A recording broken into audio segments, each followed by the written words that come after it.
అందరికీ నమస్కారం. Welcome to PMC. నా పేరు సంగీత. ఆయుష్మాన్ భవ ప్రత్యక్ష ప్రసారానికి స్వాగతం. మన శరీరంలో మంచి బ్యాక్టీరియాని లేదంటే రోగాల నుండి రక్షించేది ఇమ్యూన్ సిస్టమ్. మరి అలాంటి ఇమ్యూన్ సిస్టమ్ వైరస్ల నుండి హానికరమైన బ్యాక్టీరియాస్ నుంచి రక్షించే ఈ ఇమ్యూన్ సిస్టమ్ యొక్క పనితీరు ఎలా ఉంటుంది, దీని గురించి మరిన్ని వివరాలను తెలియచేయడానికి ఈరోజు మనతో పాటు ఉన్నారు. ఆటో ఇమ్యూన్ సిస్టమ్ డిజార్డర్లో పిహెచ్డి చేసి హోమియోపతిలో గిన్నిస్ రికార్డ్ వరల్డ్ సర్టిఫికేట్ అందుకున్న ఇండిగో హోమియోపతి నుండి డాక్టర్ శ్రీనాథ్ గారు. వారిని అడిగి మరిన్ని వివరాలను తెలుసుకుందాం. సార్ నమస్కారం. నమస్తే అండి. సార్, ఆటో ఇమ్యూన్ డిసార్డర్ వీటి లక్షణాలు ఎలా ఉంటాయి సార్? రైట్ అండి. ముందుగా ఆటో ఇమ్యూన్ వ్యాధి అంటే ఏంటో తెలుసుకోవాలి. శరీరంలో రోగ నిరోధక శక్తి తగ్గినప్పుడు వచ్చేటువంటి సమస్యల్ని ఆటో ఇమ్యూన్ వ్యాధులు అని చెప్తూ ఉంటాం. సో వీటిల్లో శరీరంలో రోగ నిరోధక శక్తి తగ్గడానికి అనేక రకాల కారణాలు ఉంటాయి. అందున మనం చెప్పుకోవాల్సిన కొన్ని ముఖ్యమైన కారణాలు చెప్పుకుందాం. నిద్రలేమి సమస్యతో ఎక్కువ కాలంగా సఫర్ అయ్యేటువంటి వ్యక్తులకు ఈ సమస్యలు అధికంగా వస్తాయి. సగటున ఒక యుక్త వయసు వచ్చిన తర్వాత వ్యక్తికి సుమారుగా 5 నుండి 6 గంటల పాటు మంచి నిద్ర అనేది అవసరం. సో ఇక్కడ మంచి నిద్ర 5-6 గంటలు మంచి నిద్ర లేకుండా 2-3 గంటల్లో నిద్ర పడుతుంది, మిగతా అంతా కూడా మగత నిద్రలాగా ఉంటుంది అంటే నిద్రలేమి సమస్యగా మనం పరిగణించవచ్చు. ఇది మొట్టమొదటి కారణంగా మనం చెప్పుకోవచ్చండి. అది కాకుండా వేళకు భోజనం చేయకపోవడము, ఎక్కువగా ఫాస్టింగ్ ఉండేటువంటి వ్యక్తులు అంటే ఉపవాసం అధికంగా ఉండడము, ఇలా ఉండడం మూలంగా శరీరానికి సరైనటువంటి పోషణ లభించదు. దీనివల్ల కూడా మన ఇమ్యూనిటీ అనేది బాగా తగ్గుతుంది. తద్వారా నీరసంగా అనిపించడము, జుట్టు రాలడము, చర్మ సమస్యలు ఉండడము, ఒళ్ళు నొప్పులు, కీళ్ల నొప్పులు లాంటి లక్షణాలు కనబడతాయి. ఈ లక్షణ సముదాయాన్ని మనం ఆటో ఇమ్యూన్ డిజార్డర్గా చెప్పుకోవచ్చు. అయితే ఇది వయసుతో నిమిత్తం లేకుండా ఏ వయసు వారికైనా కూడా ఈ ఇమ్యూనిటీ రిలేటెడ్ వ్యాధుల్ని మనం గుర్తించవచ్చండి. ఓకే. అయితే దీని ప్రభావం ఎలా ఉంటుందంటారు? అంటే శరీరంలో ఒకవేళ ఆటో ఇమ్యూన్ డిసార్డర్ వచ్చింది అని అనుకుంటే దీని ప్రభావం అంటే ఒక్కో వయసు వారికి ఒక్కొక్కలాగా ఉంటుందంటారా? ఎలా ఉంటుంది? రైట్ అండి. ఇప్పుడు ముందుగా దీర్ఘకాలిక వ్యాధులు అనే మాట వింటూ ఉంటాం మనం. అంటే ఏ సమస్య అయినా 3 నెలలకు మించి సఫర్ అవుతుంటే అది దీర్ఘకాలిక వ్యాధిగా మనం చెప్పుకోవచ్చు. సో ఆటో ఇమ్యూన్ వ్యాధులన్నీ కూడా 3 నెలలకు మించి సఫర్ అవుతూ ఉంటాము. అయితే తాత్కాలికంగా 15 రోజులు 20 రోజులు ఉండేటువంటి వాటికి ఇబ్బంది ఏం లేదు. కానీ ఈ దీర్ఘకాలిక సమస్యలకు ఖచ్చితంగా ఇమ్యూన్ ఫ్యాక్టర్ అనేది ఎఫెక్ట్ అయి ఉంటుంది. ఇప్పుడు మనం ఒక్కొక్కటిగా ఉదాహరణలతో చెప్పుకుందాం. ముఖ్యంగా ఈ రుమటైడ్ ఆర్థరైటిస్ అనేటువంటి కీళ్లవాతాన్ని మనం చూస్తూ ఉంటాం. కీళ్లవాతంలో మహిళల్లో అత్యధికంగా వచ్చేటువంటి కీళ్లవాతాన్ని రుమటైడ్ ఆర్థరైటిస్ అనేటువంటి లక్షణంగా చెప్తాము. ఇది ఒక మిడిల్ ఏజ్ వ్యక్తుల్లో ఒక 35 నుండి 40 సంవత్సరాల వయసు మహిళల్లో అధికంగా కనబడుతుంది. పురుషులతో పోల్చుకుంటే మహిళల్లో ఈ కీళ్లవాతం లక్షణాలు అనేవి చాలా ఎక్కువగా ఉంటాయి. అందున కూడా ఈ నొప్పులతో సఫర్ అవుతున్నప్పుడు విపరీతంగా నొప్పులు అనేవి ఇప్పుడు మనకు ఎడమ చేతి మణికట్టు భాగంలో నొప్పులు స్టార్ట్ అయినట్లయితే వారం 10 రోజుల్లోనే కుడి పక్క కూడా మణికట్టుకు నొప్పులు వస్తూ ఉంటాయి. ఈ విధంగా 2 వైపులా కూడా ఇప్పుడు మనకి ఎడమ భుజానికి వచ్చినట్లయితే నొప్పి కుడి భుజానికి కూడా వారం 10 రోజుల్లో స్ప్రెడ్ అవుతూ వస్తుంది. ఇలా శరీరంలో ఇరుపక్కల కూడా కీళ్ళ నొప్పులు ఎక్కువ రోజుల పాటు సఫర్ అవుతూ, అంటే ఎక్కువ రోజులు అంటే మనం చెప్పుకుంటున్నాం 3 నెలలకు మించి. సో అలా 3 నెలలకు మించి విపరీతంగా సఫర్ అవుతూ ఉంటే అది ఆటో ఇమ్యూన్ వ్యాధిగా చెప్పుకోవచ్చు. ఈ రుమటైడ్ ఆర్థరైటిస్లో ఈ కీళ్ల నొప్పులు అనేవి ఒక ప్రత్యేకమైన గుర్తించవచ్చు. ముఖ్యంగా ఉదయం నిద్ర లేచిన తర్వాత బెడ్ పై నుంచి 4 అడుగులు కిందికి వేసి నడవడానికి విపరీతమైనటువంటి పెయిన్ ఉంటుంది. మోకాళ్ళల్లో కానివ్వండి, పాదాల్లో కానివ్వండి, లేదా మడమ భాగంలో విపరీతమైనటువంటి నొప్పి ఈ రుమటైడ్ ఆర్థరైటిస్లో కనబడుతుంది.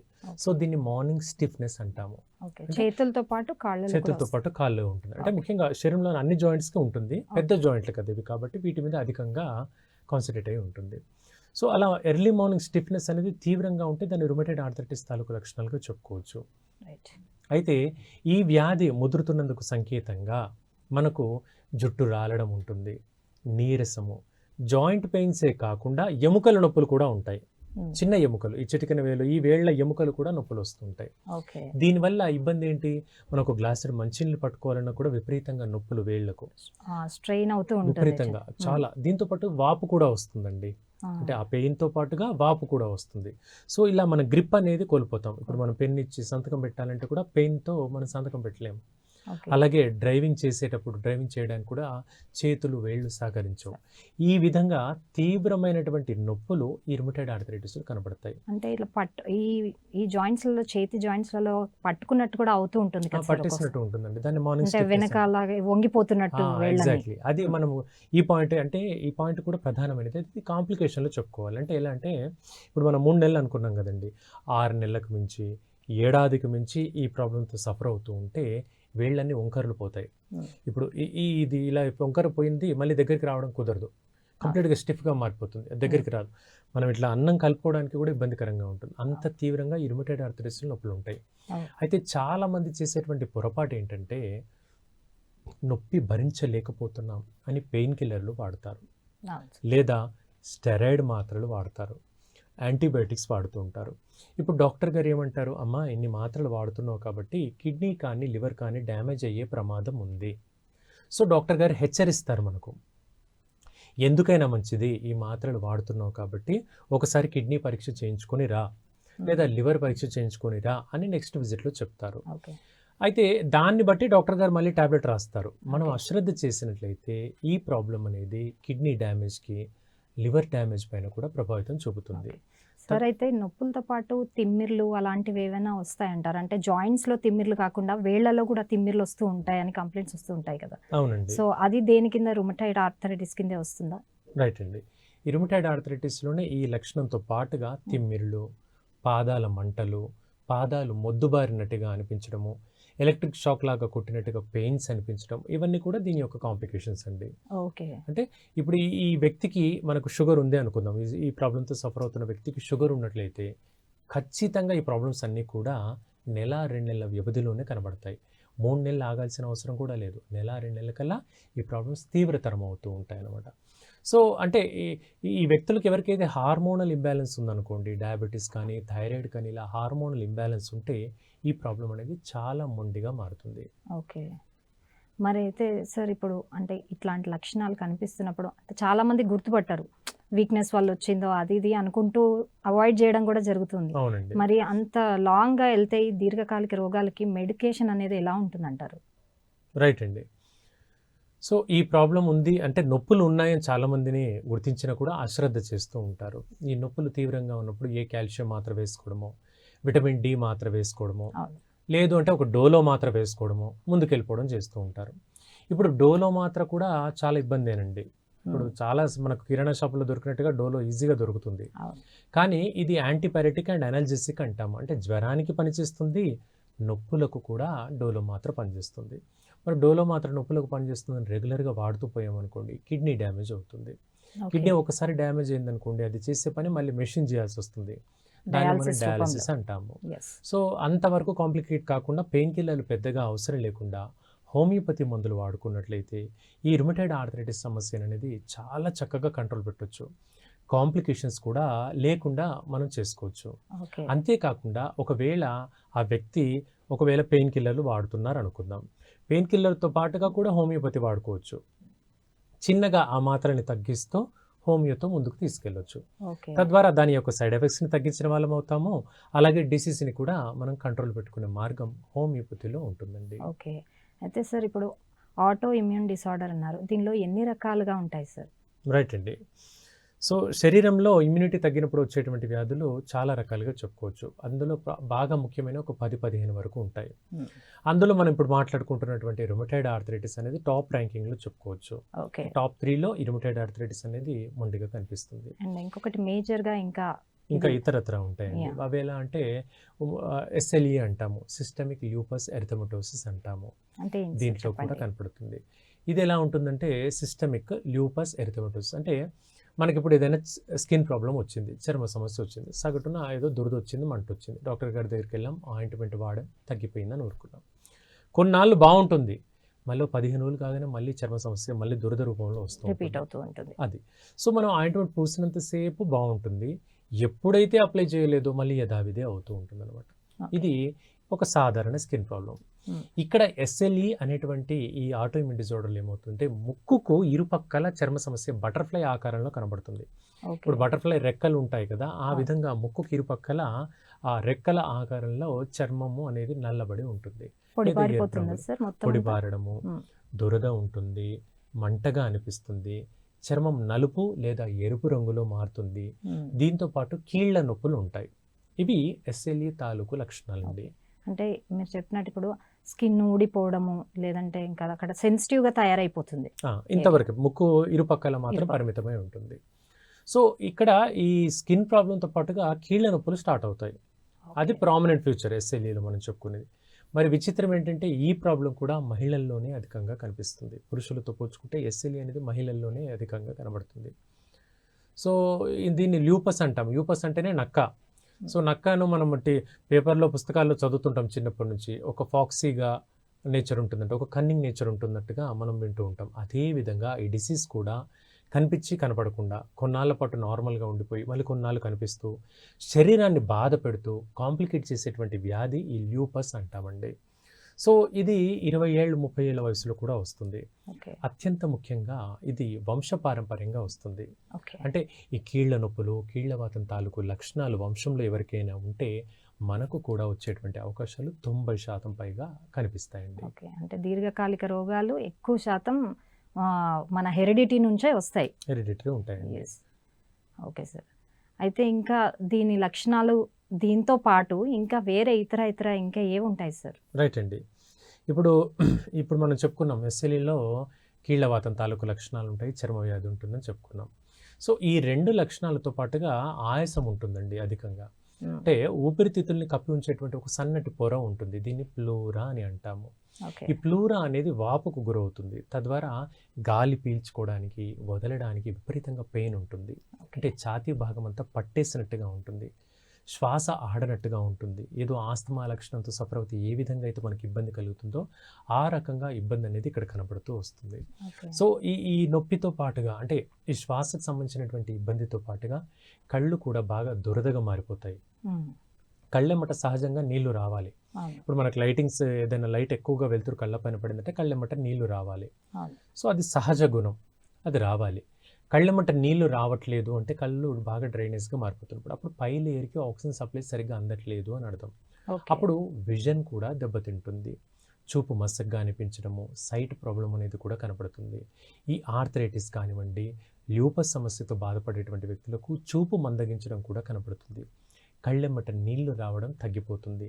సో శ్వాస వ్యవస్థలో ఇబ్బంది అంటే ఆస్తమా తాలూకు లక్షణాలతో పాటుగా కంటికి సంబంధించినటువంటి విజన్ ఇంపైర్మెంట్ లక్షణాలు కూడా ఈ ల్యూపస్ అనేటువంటి సమస్యలో మనం గుర్తించవచ్చు. Okay sir. అయితే ఆస్తమా కూడా ఇప్పుడు ఆటో ఇమ్యూన్ డిసార్డర్ కిందే వస్తుందంటారా?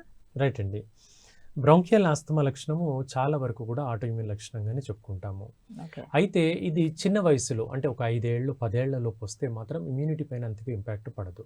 ఓకే. చుట్టుపక్కల ఏమైనా దుమ్ము, ధూళి కణాలు, వాతావరణంలో ఉండేటువంటి చెట్లు, మొక్కలు, పెంపుడు జంతువులు, పక్షులు, వాటి యొక్క రెట్టలు, దుమ్ము, ధూళి కణాల ఇంపాక్ట్ మూలంగా ఇది కనబడుతుంది చిన్న వయసులో. అంటే ఓకే. ఒక 10 ఏళ్ల లోపు వయసులో ఈ ప్రాబ్లం కనబడుతుంది.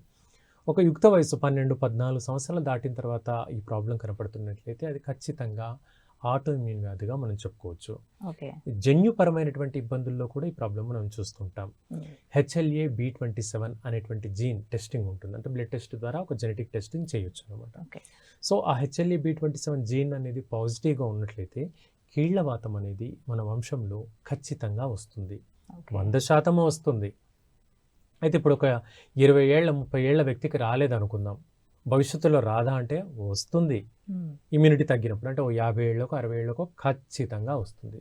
ఓకే. యుక్త వయసులో రాలేదు అని కంప్లీట్గా రాదు అనడానికి ఆస్కారం లేదు, ఖచ్చితంగా ఉంటుంది. ఇప్పుడు ఎలా అంటే మనకు ఫ్యామిలీ హిస్టరీలో డయాబెటీస్ ఉంటే నెక్స్ట్ జనరేషన్కి డయాబెటీస్ వస్తుంది.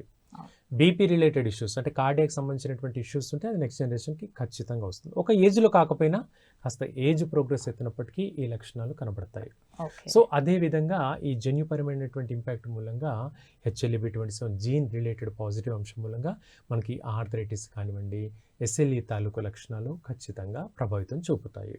సార్ అయితే మీరు ఇప్పుడు చెప్పినట్టు ఫ్యామిలీ హిస్టరీ కూడా ఇంక్లూడ్ అయ్యి ఉంటుంది అని అన్నారు కదా. అవునండి. సో మరి క్యాన్సర్ కూడా ఈ కోవలోకే వస్తుందంటారా? అది కూడా ఆటో ఇమ్యూన్ డిసార్డర్ కిందే వస్తుందంటారా? అవునండి.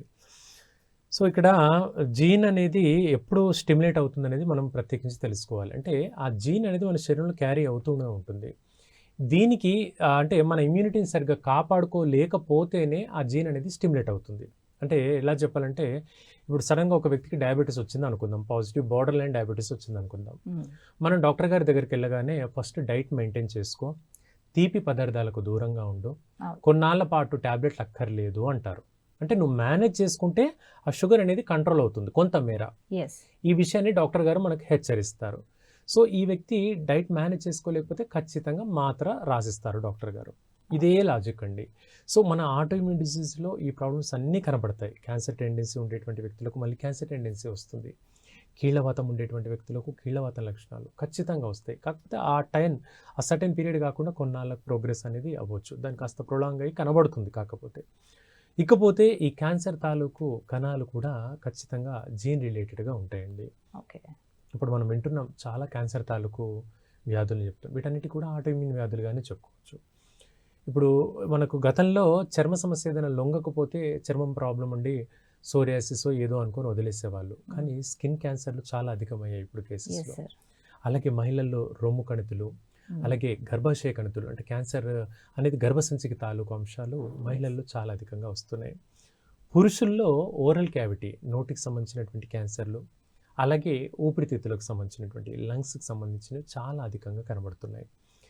అయితే మనం వింటాము, డాక్టర్ గారు అసలు ఏం ఆల్కహాల్ తీసుకోము, స్మోకింగ్ చేయము, అయినప్పటికీ లంగ్స్ ఎందుకు ఇంపాక్ట్ అయ్యింది, లివర్ ఎందుకు పాడైంది, లివర్కి ఎందుకు క్యాన్సర్ వచ్చింది అనేటువంటి ప్రశ్న వస్తుంది.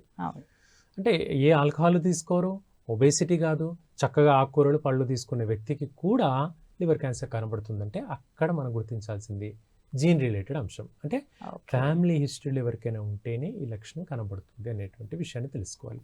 ఇలా ఫ్యామిలీ రిలేటెడ్గా ఎవరికైనా ఉన్నట్లయితే హోమియోపతి మందులు స్టార్టింగ్ ఫేజ్లోనే వాడుకుంటే మనకు డిసీజ్ అనేది ప్రోగ్రెస్ కాకుండా ముదరకుండా మనం కాపాడుకోవచ్చు.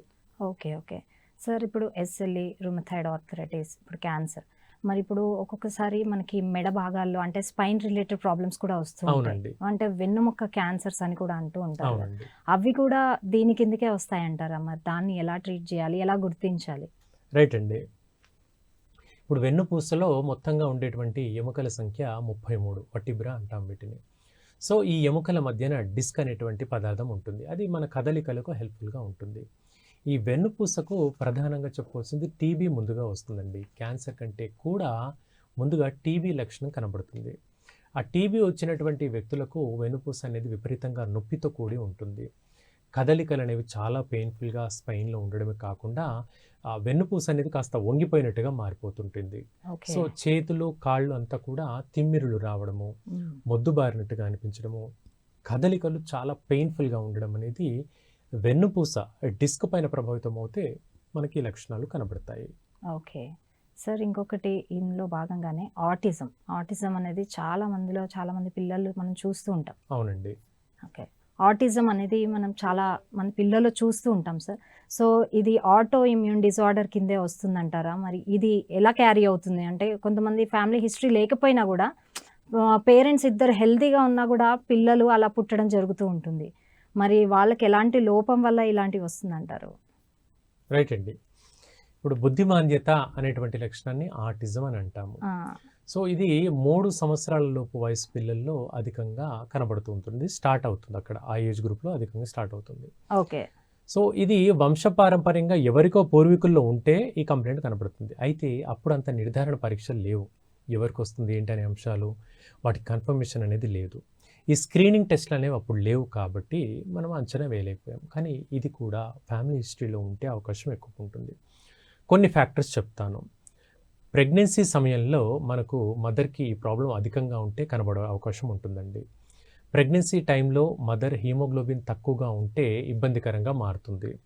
అలాగే మనకు హీమోగ్లోబిన్ తక్కువగా ఉంటే కూడా ఈ ప్రాబ్లం అనేది ఏర్పడుతూ వస్తుంది.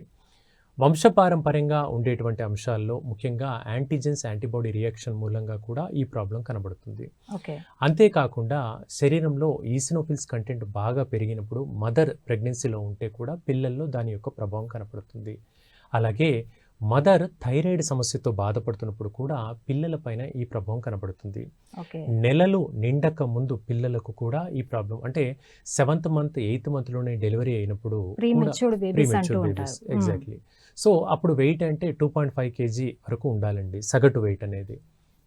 అంతకంటే తక్కువగా వెయిట్ ఉంటే కూడా ఈ లక్షణాలు కనబడే ప్రభావం ఉంటుంది. సో ఇలా థైరాయిడ్ రిలేటెడ్ ఇష్యూస్ కానీ, హీమోగ్లోబిన్ తక్కువగా ఉన్నా కూడా, ఎర్లీ డెలివరీస్ అయినప్పుడు కానీ, ఇవన్నీ కూడా మల్టీఫ్యాక్టోరియల్గా మనం చెప్పుకోవచ్చు. ఇవి కాకుండా సైకలాజికల్ ఫ్యాక్టర్స్ కూడా ఉంటాయి. ప్రెగ్నెన్సీలో మదర్ పైన మానసికంగా ఇంపాక్ట్ పడ్డటువంటి అంశాలు కూడా తల్లి యొక్క ఉమ్మనీరు ద్వారా, ప్లాసెంటా ద్వారా బేబీకి చేరవేసి బేబీలో కూడా ఇబ్బందులు కలుగుతూ ఉంటాయి. ఓకే. మనం వింటూ ఉంటాం కొందరిలో పిల్లల్లో పుట్టుకతోనే తల పెద్దగా పుడతారు. వీటిని హైడ్రోసెఫాలస్ అంటాం. అంటే శరీరం అంతా నార్మల్గా ఉంటుంది, తల భాగం మాత్రం చాలా పెద్ద సైజులో ఉంటుంది. Yes. సో ఎందుకండి అంటే డాక్టర్ గారు తలలో నీరు నిండింది పుట్టుకతోనే అనేటువంటి మాట చెప్తారు. Okay. దీన్ని హైడ్రోసెఫాలస్ అంటారు. Okay. అంటే కొన్ని రకాల వైరల్ ఇన్ఫెక్షన్స్కు బ్రెయిన్కి సోకడం మూలంగా కూడా ఈ ప్రాబ్లం కనబడుతుంది. ముఖ్యంగా హెర్పిస్ సింప్లెక్స్ వైరస్ అంటాము, టోక్సోప్లాస్మా వైరస్, సైటోమెగాలో వైరస్, ఇలా కొన్ని వైరస్లు ఉంటాయి. Okay. ఆ వైరస్లు పుట్టబోయేటువంటి బేబీ తల భాగం మీద, మెదడు భాగం మీద ప్రభావితం చూపిస్తే ఈ ఆటిజం తాలూకు లక్షణాలు కనబడతాయి. Okay. అయితే వీటిని మనం గుర్తించేందుకు ఇంట్లో చిన్నపాటి పనులు, అంటే చిన్నపాటి చిట్కాల్లాగా మనం గుర్తించవచ్చు. ఒక చిన్న ఎగ్జాంపుల్ తెలుసుకోవాలంటే, మనం అక్కడ ఒక వస్తువు పెట్టాం, అక్కడ ఒక వాటర్ బాటిల్ పెట్టాం.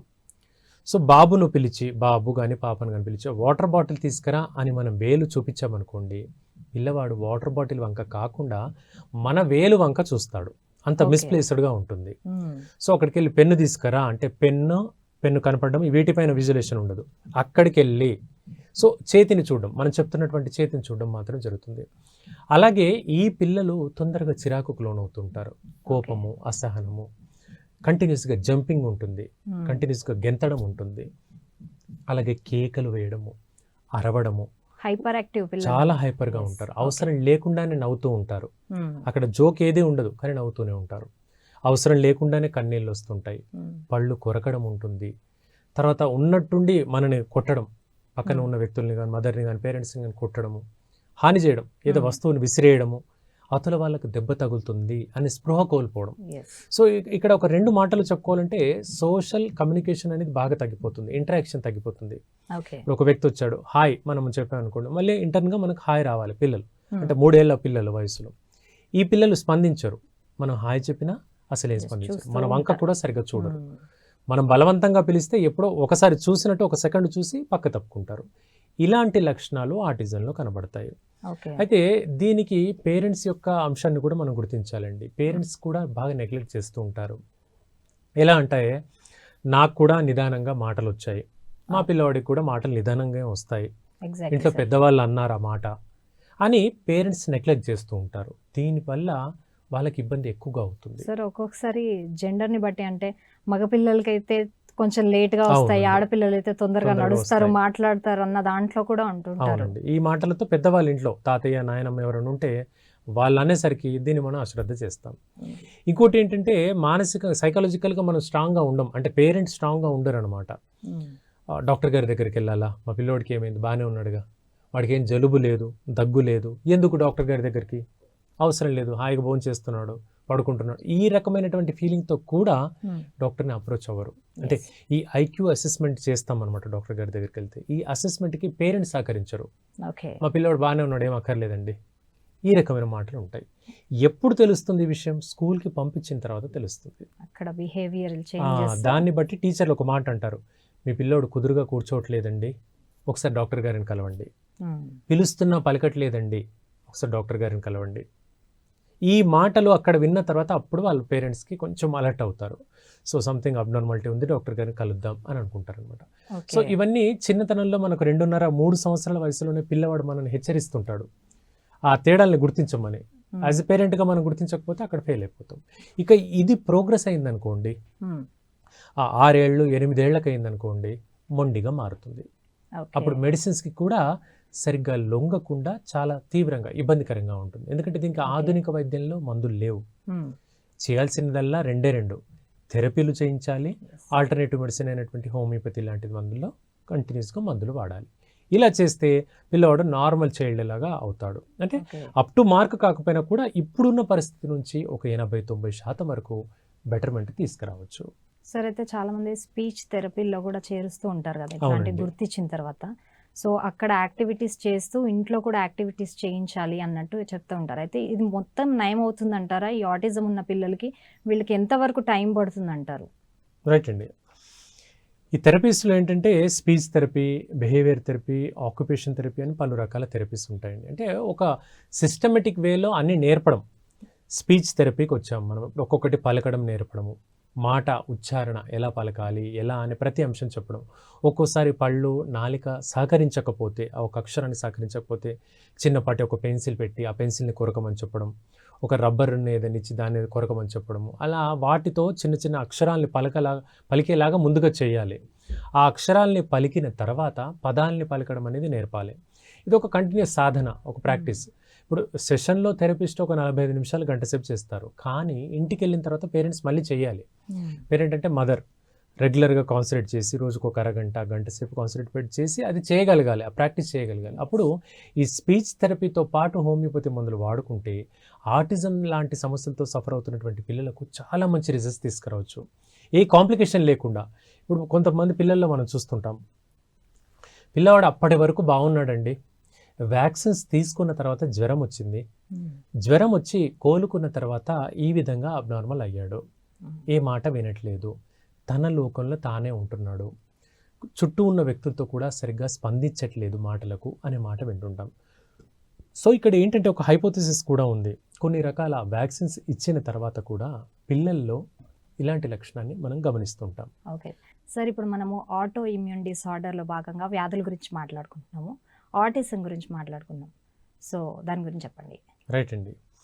ఇప్పుడు ఆటిజం లాంటి సమస్యలు మనం చెప్పుకుంటున్నాం. 3 ఏళ్ల నుంచి 7-8 సంవత్సరాల వయసు వరకు కూడా చాలా ఇబ్బందికరంగా మారుతుందని. పేరెంట్స్ అనేది కరెక్ట్గా గుర్తిస్తేనే డాక్టర్ గారి స్క్రీనింగ్ దగ్గరికి వెళ్ళగలుగుతాం. అదే మనం చెప్తున్నాం, స్కూల్లో ముఖ్యంగా ఈ అంశాన్ని మనం గమనించగలుగుతాము. అలాగే సోషలైజ్ అయ్యేటప్పుడు, ఇప్పుడు పిల్లలు తన ఏజ్ గ్రూప్ పిల్లలతో ఆడుకునేటప్పుడు కూడా గమనించాలి. ఎగ్జాంపుల్, ఇప్పుడు 5 ఏళ్ల పిల్లలు ఆడుకుంటున్నారు, ఒక బ్యాట్ బాల్తో ఆడుకుంటున్నప్పుడు ఒకరు క్యాచ్ వేయడం, ఇంకొకరు బ్యాట్తో కొట్టడం లాంటివి చేయాలి. ఇక్కడ ఈ కోఆర్డినేషన్ అనేది ల్యాక్ అవుతుంది. అంటే బాల్తో ఆడుకుంటే బాల్ని పట్టుకోవడం జరుగుతుంది తప్పించి దాన్ని త్రో చేయాలి, దాన్ని క్యాచ్ పట్టాలి, ఈ విషయాలు పిల్లవాడికి తెలియవు. సో ఈ ఆట అనేది సరిగ్గా ఉండదు. అలాగే బ్యాట్ ఇచ్చాం, బ్యాట్తో ఇట్లా కిక్ చేయాలి, కొట్టాలి, హిట్ చేయాలి, ఈ విషయాలు తెలియవు. ఫుట్బాల్ ఇచ్చిన దాన్ని కిక్ చేయాలి, తెలియదు. ఉండదు. సో ఈ అంశాన్ని పేరెంట్ గమనించాలి. ముందు ఈ అంశాన్ని పేరెంట్ గమనిస్తేనే మనం డాక్టర్ గారికి చెప్పగలుగుతాం. ఇప్పుడు ఇక్కడ స్క్రీనింగ్ అనేది చేస్తామండి. ఇక్కడ మనం ఒక గంటన్నర పాటు స్క్రీనింగ్ చేస్తాం. అంటే ఆ ఏజ్ గ్రూప్ పిల్లలు చేయగలిగినటువంటి యాక్టివిటీస్ ఇస్తాము. ఆ యాక్టివిటీస్ ఇచ్చినప్పుడు ఎలా ఒక ఇప్పుడు చిన్న పూసలు ఉంటాయి, ఒక దారం ఉంటుంది, ఆ దారాన్ని పూసల్లో ఎక్కించడానికి ప్రయత్నం చేయాలి. ఎంతవరకు కాన్సన్ట్రేట్ చేసి దారం ఎక్కించగలుగుతున్నాడు, ఇలాంటి అంశాలని కొంత గమనిస్తాము. తర్వాత జంపింగ్, ఒక సిస్టమేటిక్ జంపింగ్. తర్వాత కలర్ని చూస్ చేయడం, pink colour, choose the one pink colour card అంటే పింక్ కలర్ కార్డ్ చూపించాలి. తర్వాత కార్ బొమ్మ, టాయ్స్ ఇవ్వడము, ఆ టాయ్ని పాయింట్అవుట్ చేయడం, కార్ ఎక్కడుంది, తర్వాత స్కూటర్ బొమ్మ ఎక్కడుంది, ఇలా అడగడం, దాన్ని పాయింట్అవుట్ చేయడం. ఇది కరెక్ట్గా సరైన పద్ధతిలో చేస్తే వాడికి ఎంత మార్కులు వేయాలో అంత ఒక స్కోర్ ఉంటుందన్నమాట. అంటే ఒక మార్కులు స్కోర్ అంటాం దాన్ని. ఒక 20 మార్కులకు ఈ పరీక్ష ఉంటుంది. ఇందులో 8 కంటే ఎక్కువ రావాలి పిల్లవాడికి. 8 కంటే ఎక్కువగా వచ్చాయనుకో ఆటిజం లేదు. బిలో 8 మార్కులు వచ్చాయనుకోండి ఆటిజం లక్షణాలు కనబడుతున్నాయి. ఇది డాక్టర్ గారు పరీక్షలో ఈ అసెస్మెంట్ అంటాం, ఐక్యూ అసెస్మెంట్ అంటాం దీన్ని. సో ఆ పరీక్షలో డాక్టర్ గారు అనలైజ్ చేస్తారు. ఇప్పుడు వీడికి మెడిసిన్ అనేది అవసరమా లేదా అనేది డాక్టర్ గారు చెప్తారు. ఓకే సార్, అయితే ఇప్పుడు ఆటిజం అనేది చూస్తే ఇంకా చాలా మంది పిల్లలు హైపర్ యాక్టివ్గా కూడా ఉంటారు. అవునండి. హైపర్ యాక్టివ్ లక్షణాలు ఎలా ఉంటాయి, మరి వాటిని ఎలా గుర్తించాలంటారు? రైట్ అండి. హైపర్ యాక్టివ్ లక్షణాల్లో ADHD అంటాము దీన్ని, attention deficit hyper active disorder అంటాము. అటెన్షన్ డెఫిసిట్ అంటే అటెన్షన్ అనేది అస్సలు ఉండదు, అటెన్షన్ అనేది చాలా తక్కువగా ఉంటుంది. హైపర్ యాక్టివ్ డిజార్డర్ అన్నాము ఇక్కడ. సో ఈ రెండింటిని మనం తెలుగులో చెప్పుకున్నట్లయితే, ఇప్పుడు మనకు పేరెంట్ వచ్చినప్పుడు పిల్లల గురించి చెప్తుంటారు. మా పిల్లవాడికి ఏదైనా హోంవర్క్ ఇచ్చి బుక్ ఇస్తే ఒక 2 నిమిషాలు కూడా కుదురుగా కూర్చోడండి, ఒక సెకండ్ ఇక్కడ చూసాడా పక్కకి ఎక్కడనో డైవర్ట్ అయిపోతాడు, మళ్ళీ పక్కనే రిమోట్ అనో టీవీ అనో ఏదో డైవర్ట్ అయిపోతాడు, కుదురుగా 5 నిమిషాలు కూడా కూర్చోడండి అని చెప్తారు. వీళ్ళను ADHD పిల్లలుగా చెప్పుకోవచ్చు. రెండవది, ఈ పిల్లలు హైపర్ యాక్టివ్నెస్ ఉంటుంది. అంటే కంటిన్యూస్గా మాట్లాడడం, అవసరం లేకుండా మాట్లాడడం, అన్రిలేటెడ్గా మాట్లాడడము, ఏదైనా వస్తువును కంటిన్యూస్గా చేయడం. అంటే ఇంకొక ఎగ్జాంపుల్ చెప్పాలంటే, ఇప్పుడు ఒక పెన్ను పేపర్ ఇచ్చామనుకోండి, పెన్నులో ఇంక అయిపోయేంత వరకు రాస్తూనే ఉంటాడు పిల్లోడు, గీతలు గీస్తూనే ఉంటాడు. అంటే ఒక 2 గంటలు కానీ 3 గంటలు కానీ గీస్తూనే ఉంటాడు పేపర్ పైన. అలసట అనేది ఉండదు. ఓకే. స్వెట్ వస్తుంది, విపరీతంగా స్వెట్టింగ్ వస్తుంది, నీరసం మనం చూస్తే అనిపిస్తుంది ఆ వ్యక్తికి నీరసం ఉందని, కానీ పిల్లోడు మాత్రం నీరసంగా కనిపించడు. అలా ఎక్సెస్గా హైపర్ యాక్టివిటీ ఉంటే దాన్ని ADHD డిజార్డర్గా చెప్పుకోవచ్చు. ఓకే. అయితే పేరెంట్స్ ఇక్కడ కొంచెం అప్సెట్ కాకూడదు, ఎందుకంటే ఇతర పిల్లల్లాగానే మా పిల్లవాడు ఉండాలని పేరెంట్స్ కోరుకుంటూ ఉంటారు. కానీ కొంచెము అబ్నార్మల్ ఉంది అనే విషయాన్ని పేరెంట్ గ్రహించగలగాలి. సో ఆ థెరపీస్ ఏవైతే అవసరమో థెరపీస్ చేయిస్తూ సపోర్టివ్గా హోమియోపతి మందులు వాడుకుంటూ ఉంటే ఈ క్రమంలో ఇదనేది కూడా చాలా వరకు బెటర్మెంట్ అవుతుంది. అయితే ఇది ఒక లాంగ్ ప్రాసెస్ అండి. ఒక 1 to 2 years పాటు అలా రెగ్యులర్గా వాడుకుంటూ మెడిసిన్స్ వాడుతూ థెరపీలు చేయిస్తూ ఉంటే మాత్రం ఈ ప్రాబ్లం నుంచి మనం ఓవర్కమ్ కావచ్చు. అయితే ఈ హైపర్ యాక్టివ్ అనేది ట్విన్స్లో కూడా జరగవచ్చండి. ఇద్దరు ట్విన్స్ పుట్టారంటే ఇద్దరు పిల్లలు కూడా హైపర్ ఉండొచ్చు.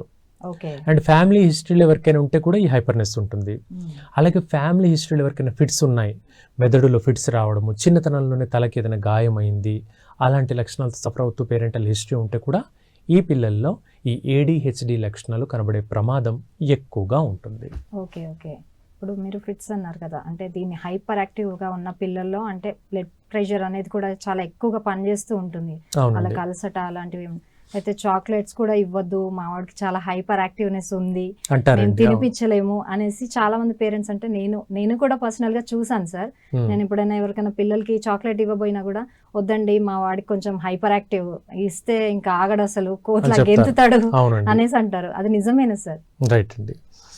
సో ఈ పిల్లలు హైపర్ యాక్టివ్గా ఉండేటువంటి పిల్లలకు చాక్లెట్స్ కానివ్వండి, కాఫీ కానివ్వండి, పాలు, మిల్క్ ప్రొడక్ట్స్ కానివ్వండి, మిల్క్ ప్రొడక్ట్స్ అంటే ఏదైనా పాలు, పెరుగు, నెయ్యి, వెన్న, మజ్జిగ ఏదైనా కానివ్వండి, మిల్క్ ప్రొడక్ట్స్ ఏదైనా, పన్నీర్ కానివ్వండి ఏదైనా. సో ఈ మిల్క్ ప్రొడక్ట్స్ కానీ, కాఫీ, కెఫీన్ కానివ్వండి, కెఫీన్ అంటే ఆల్కలాయిడ్ అంటాం దీన్ని, అంటే కాఫీలో ఉండేటువంటి ఒక మూలిక, ఒక పదార్థం అనుకుందాం, ఆల్కలాయిడ్. సో ఇవన్నీ కూడా బ్రెయిన్ బాగా యాక్టివ్ చేస్తాయి అన్నమాట. తద్వారా ఈ హైపర్ యాక్టివిటీ అనేది కనబడుతుంది ఆ పిల్లల్లో.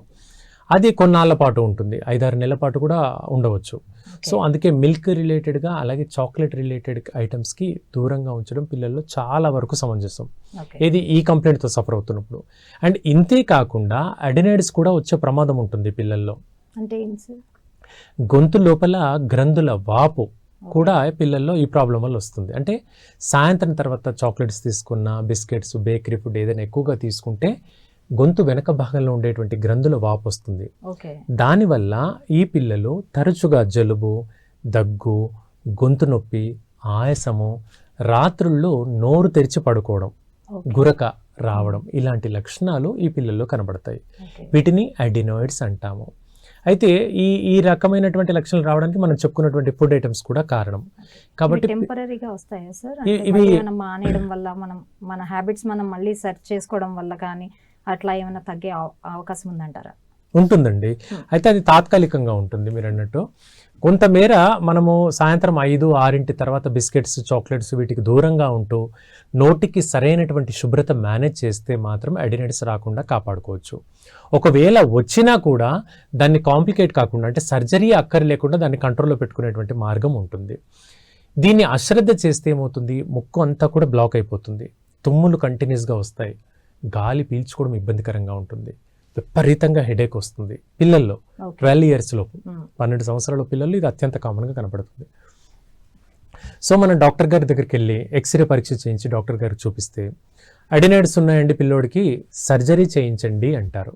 సో అంత తీవ్రంగా వెళ్తుంది అనమాట ఈ కండిషన్. సర్జరీ అనేది అక్కర్లేకుండా హోమియోపతి ద్వారా ఈ ప్రాబ్లమ్ని మనం తగ్గించుకోవచ్చు, అడినాయిడ్స్ని శాశ్వతంగా తగ్గించుకోవచ్చు. సో ఇవన్నీ కూడా ఇమ్యూన్ రిలేటెడ్ ఆస్పెక్ట్స్ కిందకి వస్తాయండి. అంటే ఈ పిల్లవాడికి ఇమ్యూనిటీ తగ్గడం మూలంగా ఈ ప్రాబ్లం అనేది కంటిన్యూస్గా కనబడుతూ ఉంటుంది. ఓకే. అయితే సార్ ఇప్పుడు మనము ఆటో ఇమ్యూన్ డిజార్డర్లో భాగంగా వ్యాధుల గురించి మాట్లాడాము. SLE కావచ్చు, ఆర్థరైటిస్, లేకపోతే ఆటిజం ఉన్న పిల్లల గురించి, క్యాన్సర్ గురించి, వీటన్నిటివి కూడా కామన్గా, అంటే మనం ఇప్పుడు చూస్తున్నాం B12 డెఫిషియన్సీ అని చెప్పేసి, లేదంటే ఐరన్ డెఫిషియన్సీ, ఇప్పుడు మీరు చెప్పిన కొన్ని సిమ్టమ్స్ కూడా వీటికి రిలేటెడ్ గానే మనకు కనిపిస్తూ ఉన్నాయి. అవునండి. వీటికి ఒక్కొక్క దాని చికిత్సా విధానం ఎలా ఉంటుంది, అసలు వీటికి పరీక్షలు ఎలా చేయించాలంటారు? రైట్ అండి. ఇప్పుడు సపోజ్ మనం ఇప్పుడు ఆర్థరైటిస్ తీసుకుందాం సార్. ఇప్పుడు మీరు చెప్పినట్టు ఈ బోన్స్లో పెయిన్స్ రావడం, తిమ్మిర్లు రావడం ఇవన్నీ చెప్పారు. అవునండి. అండ్ వేళ్ళు ఇలా వంకర్లు పోవడం కూడా జరుగుతూ ఉంటుంది. ఒక్కొక్కసారి ఐరన్ డెఫిషియన్సీ వల్ల కూడా అలాంటి కొన్ని ప్రాబ్లమ్స్ వస్తూ ఉంటాయి. కనబడతాయి. సో మరి ఇప్పుడు మనం వీటిని అంటే నాకు ఈ ప్రాబ్లం ఉంది, ఇది సివియారిటీ ఎక్కువ అయిపోయింది, దీన్ని నేను ఎలా గుర్తించాలి అన్నది వాళ్ళు వెళ్ళాలి అంటే ఏ ట్రీట్మెంట్ తీసుకోవాలంటారు? రైట్ అండి. ఇప్పుడు ఏ నొప్పులు వచ్చినా కూడా ఫస్ట్గా డాక్టర్ గారి దగ్గరికి వెళ్ళినప్పుడు ముందుగా మల్టీవిటమిన్ టాబ్లెట్ ఇస్తారు. కాల్షియం కానీ విటమిన్ డి టాబ్లెట్ కానీ ఇస్తారు. ఈ మాత్ర ఒక వారం 10 రోజులు వాడుకోమంటారు. సో ఈ మాత్ర విటమిన్ డి కానీ B12 కానీ కాల్షియం కానీ ఇవి ఒక 10 రోజులు వాడామనుకోండి, ఒక 50% నొప్పులు తగ్గాలి. తగ్గింది అంటే అది పోషకాహార లోపం వల్ల అని అర్థం. ఆ పోషకాహారం ఏంటి? విటమిన్ డి లోపము, B12 లోపము, కాల్షియం లోపం వల్ల అని అర్థం.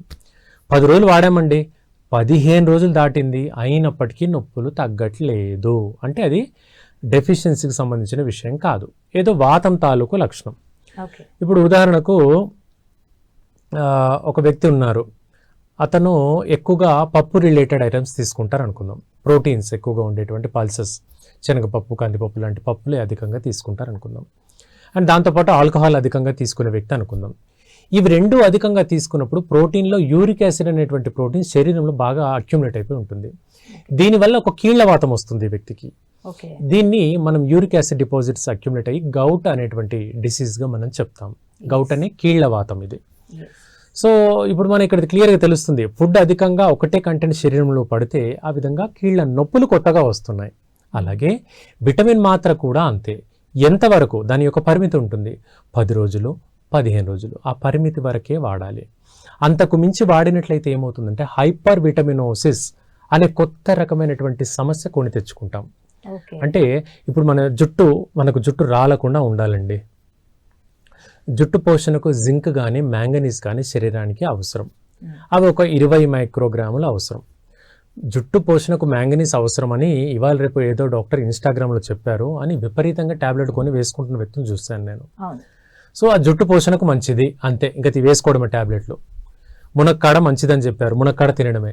దీనివల్ల ఏమవుతుంది? 20 మైక్రోగ్రాములు జుట్టుకు అవసరమైంది కాకుండా 200 మైక్రోగ్రాములు శరీరానికి అందుతుంది. ఇప్పుడు ఏదైనా అతి అవసరం లేనిది కదా. ఇప్పుడు మనం ఎక్కువగా భోజనం చేస్తాం, వామిట్ అయిపోతుంది అవసరం లే, ఆకలికి మించి తింటే. అదే విధంగా శరీరానికి ఎంత అవసరం అంతే తీసుకోకుండా అధికంగా తీసుకుంటే మళ్ళీ కొత్త రకమైనటువంటి సమస్య వస్తుంది. ఏంటి ఈ ప్రాబ్లంకి? ఈ మినరల్స్, మైక్రో ఎలిమెంట్స్ అంటాం వీటిని. ఇవి అధికంగా తీసుకుంటే కొత్త రకంగా స్కిన్ ఎలర్జీస్ మొదలవుతాయి. మనం ఏమనుకుంటాం? సైడ్ ఎఫెక్ట్ వచ్చేస్తుంది. మనం ఏమనుకుంటాం? కొత్త స్కిన్ ఎలర్జీ వచ్చింది, మళ్ళీ స్కిన్ డాక్టర్ గారిని కలవాలి, ఆ డాక్టర్ గారు ఇచ్చే ఆయింట్మెంట్ వాడాలనుకుంటాం. నువ్వు చేస్తున్న పని గురించి ధ్యాస ఉండదు. ఆరోగ్యానికి మంచిదే మ్యాంగనీస్, జింక్, పోషణకు పొటాషియము, ఫాస్ఫరస్, దాని ఇంటేక్ అనేది ఎంతవరకు పరిమితి అనేది తెలుసుకోవాలి. ఇప్పుడు అరటిపండు తింటామండి, అరటిపండు ఆరోగ్యానికి మంచిది, ఫాస్ఫరస్ ఉంటుంది, ఎముకలకు మంచిది, వెరీ గుడ్. వారంలో 2 సార్లు అరటిపండు వరకు పరిమితం. పొటాషియం కండరాల కాంట్రాక్షన్ రిలాక్సేషన్కి అవసరం. మనం లేస్తాము, నిలబడతాము, కూర్చుంటాము, ఈ కండరాల పట్టుతము బ్యాలెన్స్ అవ్వాలంటే మనకు పొటాషియం అవసరము. అలాగే సోడియం, పొటాషియం ఈ 2 అవసరం కండరాల కాంట్రాక్షన్ రిలాక్సేషన్కి. దీని యొక్క మోతాదు అంతవరకే తీసుకోవాలి. వాటిల్లో ఏ లవణాలు ఉంటాయి? ఖర్జూరంలో లభిస్తుంది, కిస్మిస్లో ఉంటాయి, ఎండు ద్రాక్షలో ఖర్జూరం, ఎండు ద్రాక్ష, అలాగే అప్రికోట్స్లో ఉంటాయి, అవకాడో ఫ్రూట్లో ఉంటాయి. ఈ ఫ్రూట్స్ మంచివి. సో మంచివి అంటే అర్థం ఏంటంటే వారానికి 2 సార్లు చాలు, 2 సార్లు చాలు. ఇప్పుడు బరువు తగ్గడానికి చియా సీడ్స్ మంచివి అన్నామండి. నెల పొడుగునా చియా సీడ్స్ అక్కర్లేదు, ఏదో వారానికి 2-3 సార్లు చాలు. అది నానబెట్టుకొని తీసుకోవడం మంచిది. పరిమితి పెట్టుకోవాలి. పరిమితి పెట్టుకోకుండా అధికంగా చేస్తే కొత్త సమస్యలు తెచ్చుకుంటాం. మీకు తెలుసా, ఇప్పుడు చియా సీడ్స్ ఉన్నాయి, వాటిని బరువు తగ్గడానికి చాలా మంది చేస్తున్నారు. ఈరోజు ఉదయమే నేను ఒక కేసు చూశాను. ఇప్పుడు వాటికి గ్యాస్ట్రిక్ కంప్లైంట్స్కి వాటికి మంచిగా పనిచేస్తుంది, వెరీ గుడ్. కానీ ఇది ఎక్కువగా సోక్ చేసుకొని తెల్లారి ఎక్కువగా తీసుకునేటువంటి వ్యక్తులకు కొత్త గ్యాస్ట్రిక్ కంప్లైంట్ మొదలవుతుంది. అంటే సరిగ్గా నానకుండా, సరిగ్గా సోక్ చేయకుండా కాస్త పచ్చిగా ఉన్నప్పుడే తీసుకోవడం మూలంగా కడుపులో జీర్ణ వ్యవస్థ దెబ్బతిని జీర్ణం సరిగ్గా అవ్వదు, తీసుకున్న ఆహారం సరిగ్గా అవ్వదు. తిని మనం భోజనం చేసి 3 గంటలు అయినప్పటికీ కూడా తేన్పులు వస్తూ ఉంటాయి. 4 గంటలు అయినప్పటికీ కూడా ఉదయం తిన్న ఇడ్లీ ఇంకా అరగలేదు అంటాం, డైజెషన్ ప్రాబ్లమ్స్ ఆ ప్రాబ్లం వస్తుంది. సో చియా సీడ్స్ మంచివైనప్పటికీ కూడా ఎక్కువగా తీసుకుంటే ఈ ప్రాబ్లం వస్తుంది. అంటే ఇక్కడ మనిషి యొక్క ఆలోచన విధానంలో ఉంటుందండి. మనం ఇప్పుడు ఏం ఆలోచిస్తున్నామంటే డాక్టర్ గారు అక్కర్లేకుండా, మందులు అక్కర్లేకుండా నేనేం చేసుకొని తగ్గగలుగుతాను ఈ ప్రాబ్లం నుంచి అనేటువంటి ధోరణి ఎక్కువగా అయిపోతే అదొక సైకలాజికల్ ఇష్యూగా మారుతుంది. సో దానివల్ల పేగుల యొక్క సహజ కదలిక వ్యవస్థ అనేది తగ్గిపోతుంది. సో పేగులు సహజంగా కదులుతూ ఉంటాయి, వాటిని పెరిస్టాల్సిస్ మూమెంట్స్ అంటాము. సో ఈ పేగుల యొక్క సహజ కదలిక వ్యవస్థ తగ్గిపోతుంది, స్తబ్దుగా మారిపోతుంది, స్టాగ్నెట్గా మారిపోతుంది. అప్పుడు మోషన్ ఫ్రీ అవ్వట్లేదండి అంటూ మాత్రలు సిరప్లో వాడుతుంటారు. కాబట్టి అధికంగా ఏదైనా కూడా, ఏ ఎలిమెంట్ అయినా కూడా అధికంగా తీసుకోవద్దు. ఈవెన్ ఆటోఇమ్యూన్ వ్యాధుల్లో కూడా అధికంగా తీసుకోకూడదు. రక్తహీనతతో సఫర్ అవుతున్నాం, హీమోగ్లోబిన్ పెరగాలి, దానిమ్మ పళ్ళు, బీట్రూట్ మంచివి, ఎంతవరకు ఒక పరిమితి వరకు తీసుకోవాలి. సో ఎక్సెస్ వల్ల కూడా గ్యాస్ట్రిక్ ఇంబ్యాలెన్స్ తలెత్తుతుంది. ఓకే, మరి ఇప్పుడు క్యాన్సర్స్ లో కూడా చాలా రకాల క్యాన్సర్స్ సార్. అవునండి, క్యాన్సర్స్ కూడా ఏఐస్ కిందకే వస్తాయంటారు, ఆటో ఇమ్యూన్ డిసార్డర్ కిందకే వస్తాయంటారు. అండ్ వీటిని అంటే ఒక్కొక్క ఆర్గాన్ కి వాళ్ళు మనం చూస్తున్నాం, లంగ్ క్యాన్సర్ అని, స్టమక్ క్యాన్సర్, స్కిన్ క్యాన్సర్, ఇలా చాలా రకాలు చూస్తూ ఉన్నాము. వీటిని లాస్ట్ స్టేజెస్ వరకు కూడా గుర్తించలేని పరిస్థితి లోపల ఇంటర్నల్ ఆర్గన్స్ అయితే. అవునండి. సో మరి వీటికి అంటే వీటి ఫంక్షనింగ్ తగ్గడం అంటే మనకి ఏదైనా ఇబ్బంది అవుతుందంటే, ఇప్పుడు సపోజ్ లంగ్స్ ఉన్నాయనుకోండి, కొంచెం ఊపిరిలో ప్రాబ్లం వస్తే దానికి కొంత మనం వేరే మెడికేషన్ ద్వారా వెళ్తున్నాం, ఇంకా సివియర్గా వస్తే అప్పటికే చేజారిపోయే పరిస్థితి కూడా చూస్తున్నాం. అవునండి సార్, మరి వీటికి ఎలా ఉంటుందంటారు చికిత్స? రైట్ అండి. ఇప్పుడు క్యాన్సర్లో మనం 2 రకాలుగా చూస్తాము. ఏ కణితి అయినా కూడా అబ్నార్మల్గా, పర్పస్లెస్గా ప్రొలిఫరేషన్ ఆఫ్ సెల్స్ అంటాం వీటిని. అంటే అవసరం లేకుండా, కారణం లేకుండా కణాల ఎక్కువగా మల్టిప్లై అయిపోతూ ఉంటాయి. వీటిని క్యాన్సర్ తాలూకు కణాలు అంటాం. వీటిల్లో 2 రకాలు ఉంటాయండి, బినైన్ కణాలు, మ్యాలిగ్నెంట్ కణాలు అంటాం, సెల్స్. సో బినైన్ కణాలు అనేవి ప్రమాదరహితము. అలాగే క్యాన్సర్ తాలూకు కణాలని మ్యాలిగ్నెంట్ కణాలు, అవి క్యాన్సర్కి బాగా కామన్గా కనిపిస్తుంటాయి. అంటే ఇక్కడ ఒక వ్యత్యాసం, ఒక చిన్న కురుపు అయింది, ఇక్కడ మనకు కురుపు అయింది.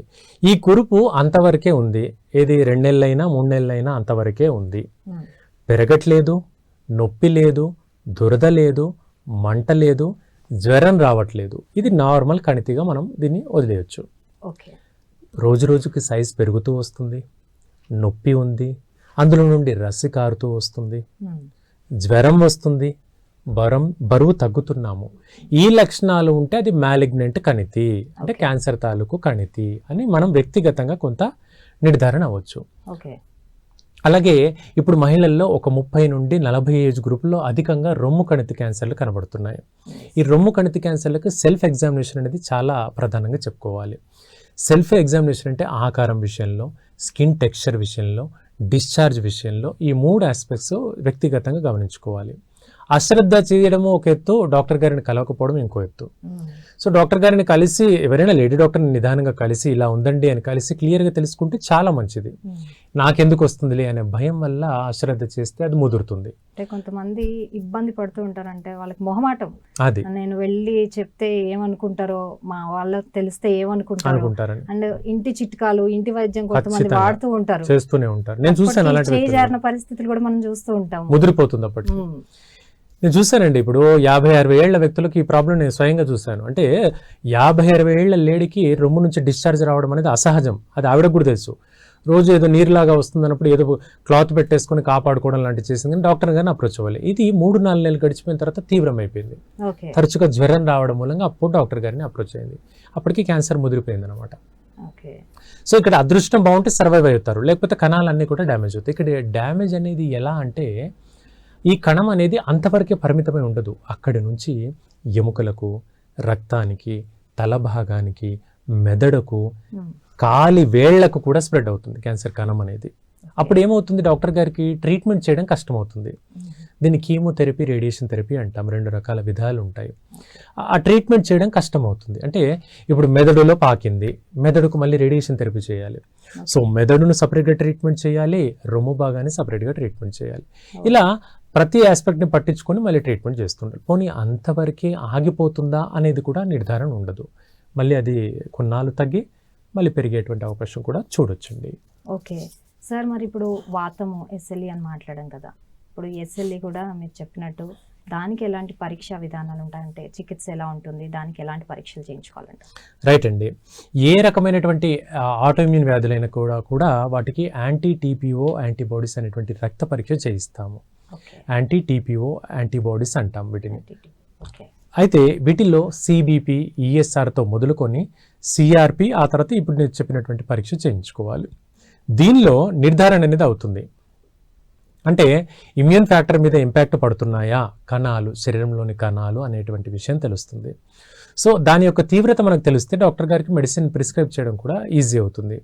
అయితే ఎస్ఎల్ఈ అనేది మనం గుర్తించుకునేందుకు ఇదివరకు చెప్పుకున్నట్టుగా చర్మ సమస్యనే కాకుండా శ్వాస వ్యవస్థతో కూడా ఇబ్బంది కలుగుతుంది. అంటే ఉన్నట్టుండి ఒక వ్యక్తికి నొప్పులు స్టార్ట్ అయ్యాయి, కీళ్ళ నొప్పులు స్టార్ట్ అయ్యాయి, ఆ నొప్పులు తగ్గట్లేదు. డాక్టర్ గారి దగ్గరికి వెళ్ళారు, ట్యాబ్లెట్లు వాడారు, ఇంజెక్షన్ వాడారు, తగ్గట్లేదు. నెల రోజులైంది, 2 నెలలైంది, తగ్గట్లేదు. ఇప్పుడు మనం అనుమానించవచ్చు ఇదేదో ఆటో ఇమ్యూన్ వ్యాధి, 2 నెలలు అయింది, తగ్గట్లేదు అని అనుమానించవచ్చు. అయితే అది వ్యక్తిగత అనుమానం కంటే కూడా డాక్టర్కి క్లియర్గా బ్లడ్ టెస్ట్లు అనేది డాక్టర్ గారు చేస్తారు కాబట్టి డాక్టర్ గారికి నిర్ధారణ చాలా క్లియర్గా అవుతుంది. అప్పుడు మెడిసిన్ సెలెక్షన్ ఈజీ అవుతుందండి. లేకపోతే ఇప్పుడు ఎస్ఎల్ఈ కానీ ఇప్పుడు మనం చెప్పుకున్న రుమటైడ్ ఆర్థరైటిస్ కానీ వాడితే అంటే వాటికి రోజుకొక 10 మాత్రలు మింగాలి. రోజుకో 10 మాత్రలు ఎంతకాలం? జీవితాంతం. జీవితాంతం రోజు 10 మాత్రలు. అవి వేస్తేనే నొప్పులు అదుపులో ఉంటాయి, అవి వాడకపోతే నొప్పులు కంట్రోల్ లేవు. అది ఎంత వినేందుకే ఎంత డేంజరస్గా, ఎంత భయంగా అనిపిస్తుంది. ఒక్క రోజు 2 మాత్రలు వేయకపోతే నొప్పులు విపరీతమైపోతాయి. ఒక 4 మెట్లు ఎక్కలేడు మనిషి. తీసుకున్న ఆహారం కూడా జీర్ణం సరిగా అవ్వదు, నిద్ర పట్టదు, అంత తీవ్రతరం అవుతుంది. మీరు నమ్మరు, చెవి వెనకాల ఉండేటువంటి చిన్న ఎముకలు కూడా నొప్పి వస్తాయి. ఈ చెవి వెనకాల భాగంలో ఉండేటువంటి ఎముకలు కూడా విపరీతమైనటువంటి నొప్పి వస్తాయి. అంత నొప్పి ఈ రుమటైడ్ ఆర్థరైటిస్లో కనబడుతుంది. అయితే ఈ ఆటోఇమ్యూన్ వ్యాధులు అనేవి కూడా చర్మ వ్యాధులకు కూడా కొంతమేర సంబంధం కనిపిస్తుందండి. చర్మ వ్యాధుల్లో సోరియాసిస్ అని మీరు వినే ఉంటారు. సోరియాసిస్ అనేటువంటి చర్మ వ్యాధిలో చర్మం అంతా కూడా పొట్టులాగా రాలుతూ వస్తుంది. అది దురద, మంట, చర్మం పైన పగుళ్ళు ఏర్పడుతూ కనిపిస్తుంది. తెల్లటి మచ్చల్లాగా ఏర్పడుతుంది. దాన్ని మనం చిన్నగా స్క్రాచ్ చేసామనుకోండి, పొడిలాగా రాలుతుంది, పొడిలాగా రాలుతూ వస్తుంది. ఇది సోరియాసిస్ తాలూకు లక్షణం. ఇది అరచేతులకు వచ్చినట్లయితే దీన్ని పామార్ సోరియాసిస్ అంటారు. పాదాలకు వచ్చినట్లయితే ప్లాంటార్ సోరియాసిస్ అంటారు. తల భాగానికి వచ్చినట్లయితే స్కాల్ప్ సోరియాసిస్ అంటారు. సో ఈ సోరియాసిస్ లక్షణం అనేది ఒక 1-2 సంవత్సరాలుగా సఫర్ అవుతూ ఉంటే కీళ్లవాతం వస్తుంది. కీళ్లవాతం, రుమటైడ్ ఆర్థరైటిస్ అనేటువంటి కీళ్లవాతం వచ్చినట్టుగానే ఈ సోరియాటిక్ ఆర్థరైటిస్ అనేటువంటి కీళ్లవాతం వస్తుంది. సో చర్మ వ్యాధులు ఎప్పుడైనా ఎక్కువ కాలంగా సఫర్ అవుతూ వస్తే వాటికి ఎట్టి పరిస్థితుల్లో ఆయింట్మెంట్లు పోయకూడదు. ఎక్కువ కాలం పాటు ఆయింట్మెంట్లు, లోషన్లు ఎక్కువ కాలం అప్లై చేస్తే అది సప్రెస్ అవుతుంది డిసీజ్. అది సప్రెస్ అయ్యి లోపల ఉండేటువంటి జాయింట్స్ పైన ఇంపాక్ట్ పడుతుంది. అప్పుడు జాయింట్స్ అనేవి నొప్పులు మొదలవుతాయి. కాబట్టి పైపూత మందులు ఎక్కువ కాలంగా చర్మ వ్యాధులకు వాడకూడదు. పైపూత మందులు అలా వాడితే చర్మం డ్యామేజ్ అవ్వడము, కీళ్ల నొప్పులు కొత్తగా స్టార్ట్ అవ్వడం, ఈ 2 కాంప్లికేషన్స్ కనబడతాయి. సార్, అయితే చికిత్సా విధానాలు చూసాం. లాస్ట్లీ మరి ఆహారపు అలవాట్లు ఏవి తినాలి, ఏవి తినకూడదు సార్? రైట్ అండి. ఆటోఇమ్యూన్ వ్యాధులు రాకుండా బాగా కరెక్ట్గా రెగ్యులర్గా తీసుకోవాల్సినటువంటి ఆహారంలో vitamin A and vitamin C, ఈ 2 అనేవి ఖచ్చితంగా ఉండాలండి.